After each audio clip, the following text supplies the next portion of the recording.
Всем привет! Я только что проснулась. Время уже полно. Не знаю, часов 10, наверное. Сейчас буду вставать. И посмотрим, какой у нас будет сегодня наш день.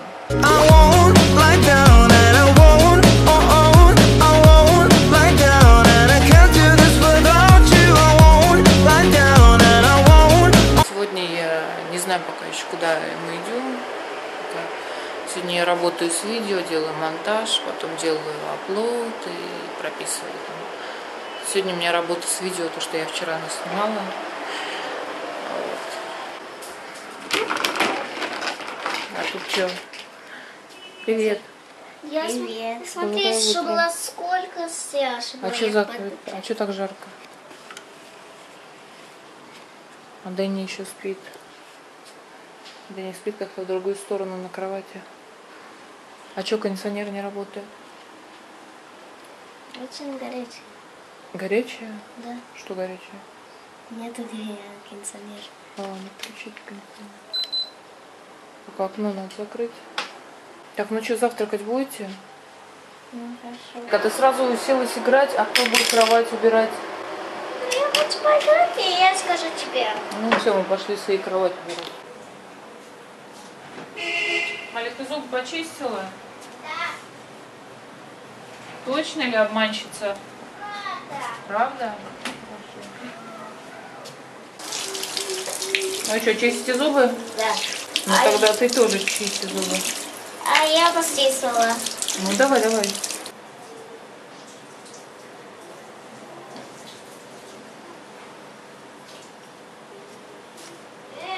такое? Что такое? Что ты делаешь там? Малик, ты что так кричишь?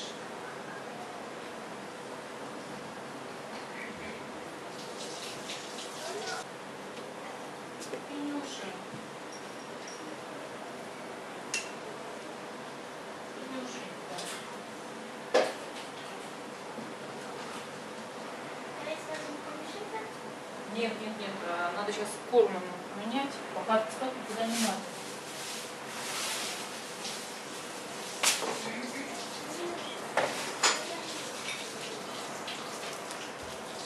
Пини меняем корм, кормим его вот такими семечками.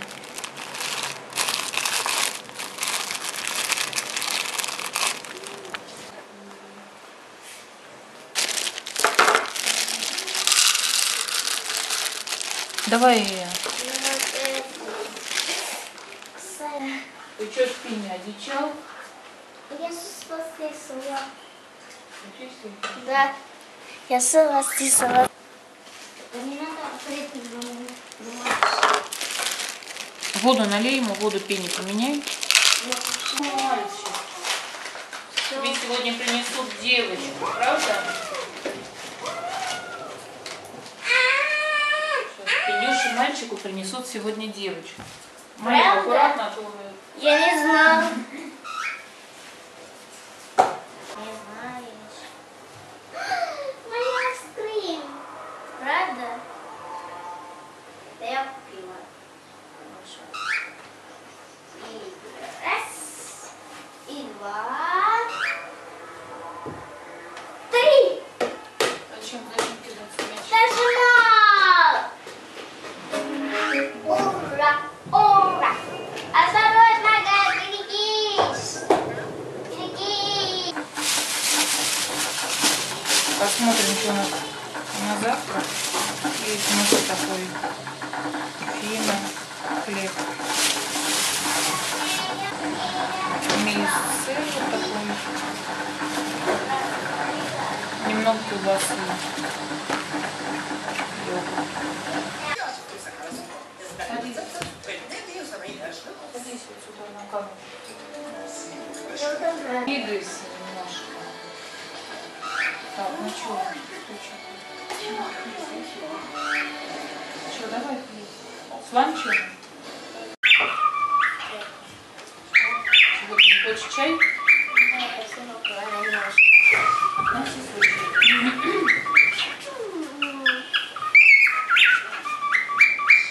Да? Ага. Ну хорошо, пей, не относи тогда, оставь. А это можно взять еще одно мороженое, ты выиграла вчера. Я сейчас на мою руку. Малик допивает чай. Как-то так. Вот. Пеню я принесла на балкон. Пугайчика.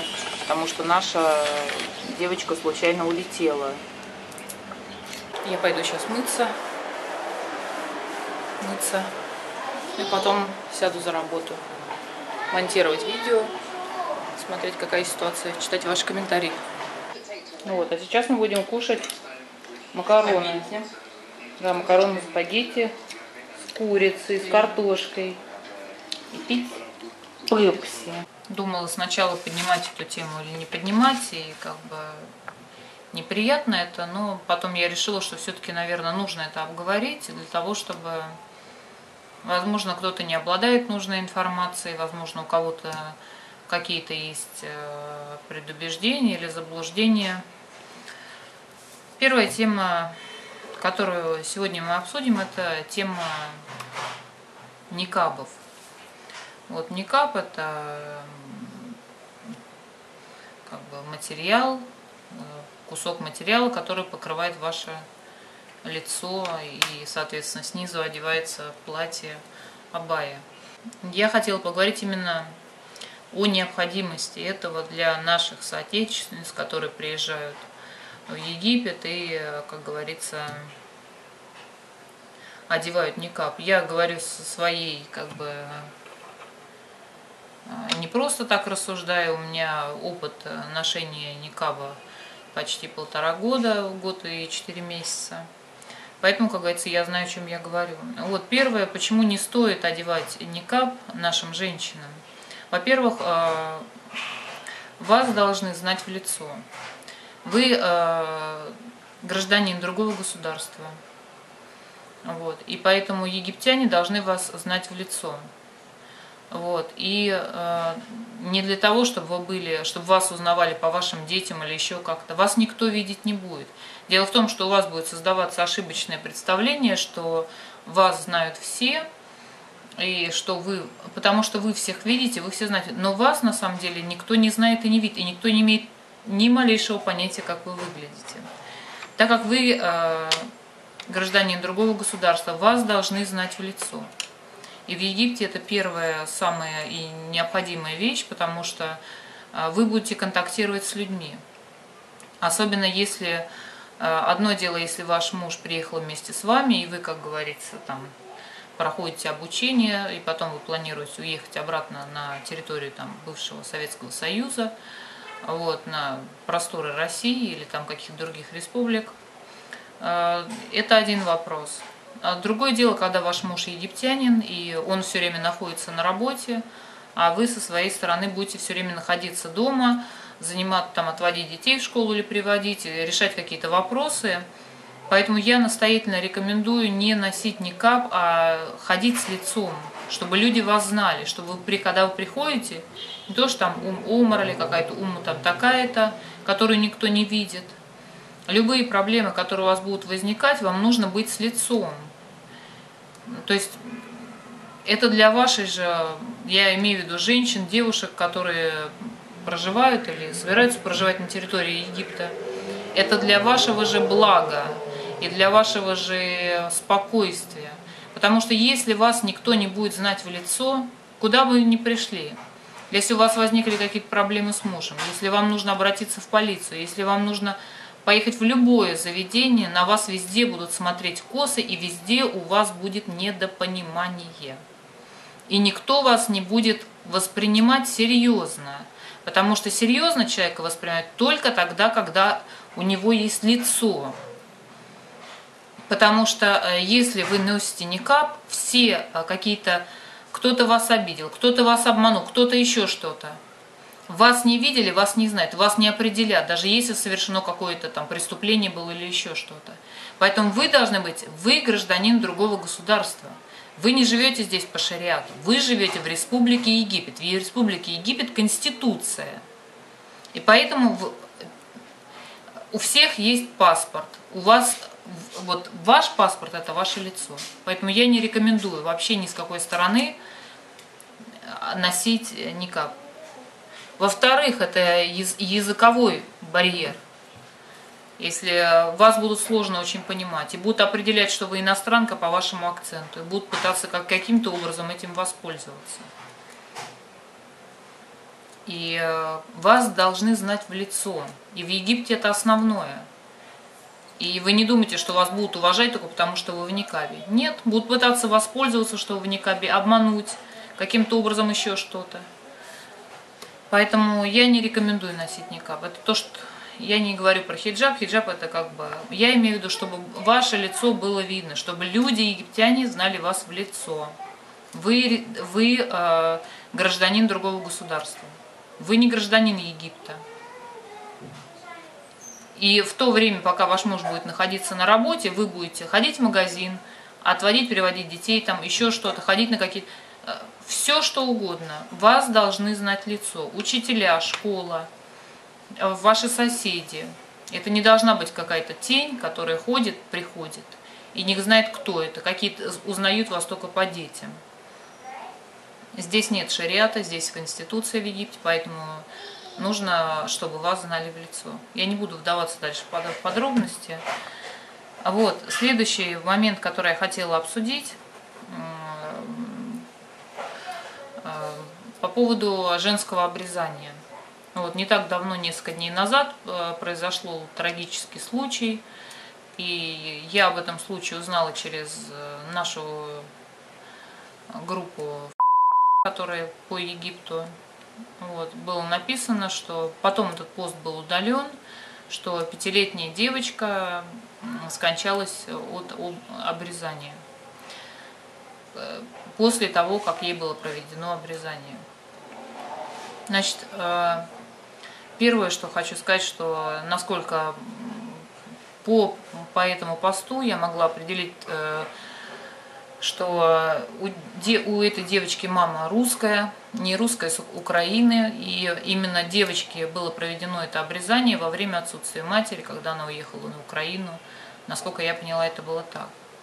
Вот. В Египте, соответственно, такие проводятся операции по обрезанию. И я хочу вам сказать, что с 2006 года это в Египте считается нелегальным. Обрезание, женское обрезание в Египте запрещено с 2006 года. Вот. И, соответственно, все, что проводится уже после 2006 года, это все считается преступлением. Особенно, когда вот это заканчивается летальным исходом. Так как эта процедура, она нелегальная, соответственно, она проводится в каких-то непонятных условиях и непонятно кем. И насколько я поняла, что процедура этой девочки была проделана чуть ли не ее бабушкой, которая по профессии не доктор, а учитель. Ну, я хочу сказать, что все эти процедуры, они, конечно же, проводятся. Отцы в курсе. То есть вы, если вы женаты если вы замужем за египтянином, то на такие процедуры, если назвать так, это можно, операция, я не знаю, как назвать, они производятся только с разрешения вашего мужа, вашего супруга. Как правило, на эти операции ведут сами бабушки, это матери мужа. Вот, и такие, соответственно, операции проводятся только с дозволения, с разрешения отца ребенка.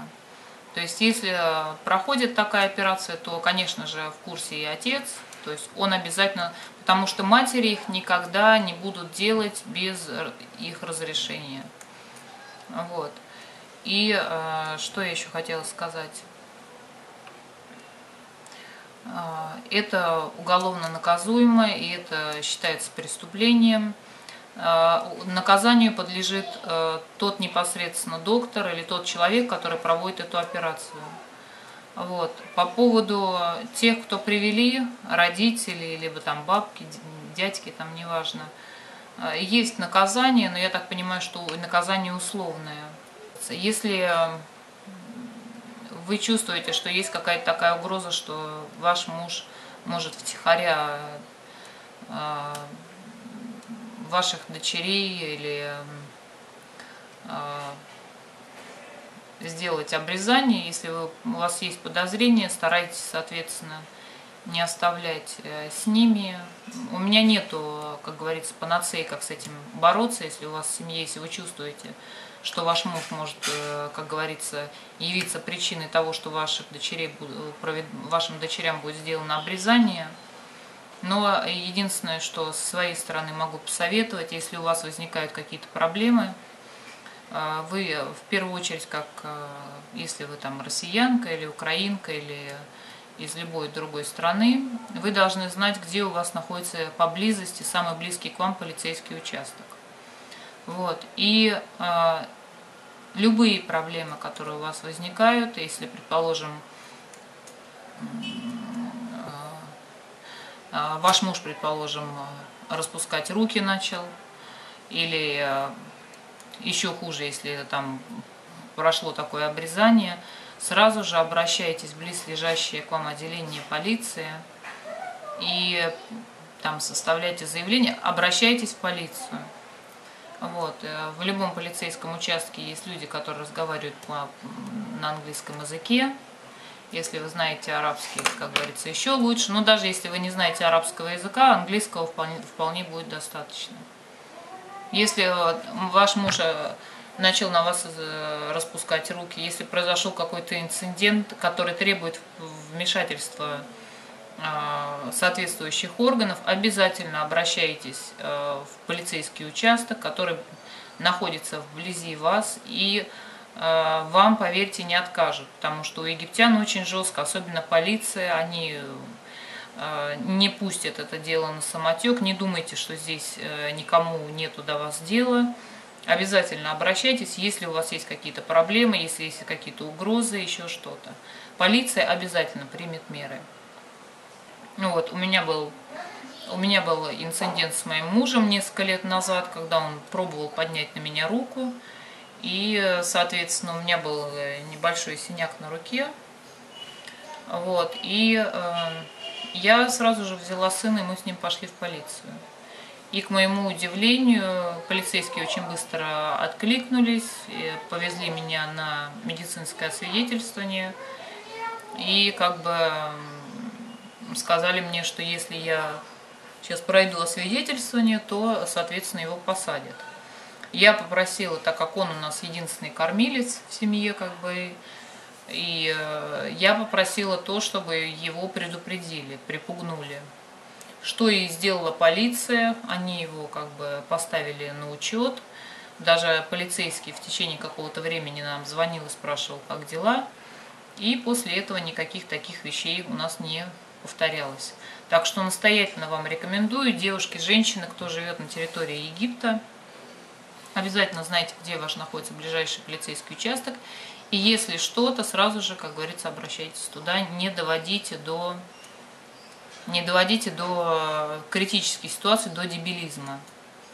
Когда если муж у вас ваш поднимает на вас руку или там еще какие-то, я просто не знаю, у меня не доходило до таких вещей, но я могу предположить, что возможно где-то возможно. Не думайте, что полиция вас не защитит, полиция обязательно вас защитит, к вам придут на помощь и попытаются отстоять ваши права. Вот такая моя рекомендация по поводу женского обрезания, я тоже сказала. Это нелегально с 2006 года. Мои соболезнования, соответственно, маме девочки. Мне, конечно, очень больно, неприятно, потому что у меня у самой 2 дочери, которые родились в Египте. Очень неприятно, и еще хуже слышать, когда кто-то рассказывает, что наши сами соотечественницы ведут на такие операции наших детей, девочек. Вот. Ну и так спасибо большое за информацию, которую предоставила Мария мне. На сегодня все. Такая вот информация получилась грустная, но как бы это определенные жизненные нюансы в Египте, которые, возможно, не освещены, поэтому я как бы решила рассказать. Мне самой тоже рассказывать об этом неприятно и, как говорится, неприятно.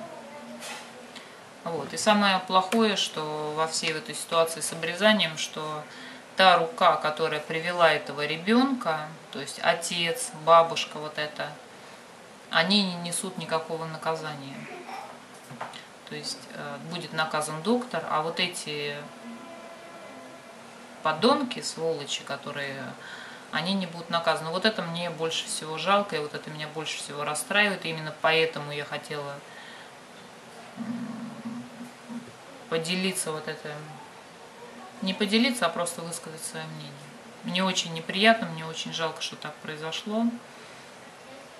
Пожалуйста, будьте очень внимательны, потому что оказывается, что человек может быть и с высшим образованием, а проводить такие жуткие древние какие-то обряды. И самое страшное, что этот человек, может быть, не будет наказан. Вот старайтесь, наши женщины и девушки, быть внимательными и берегите своих детишек и держите их при себе.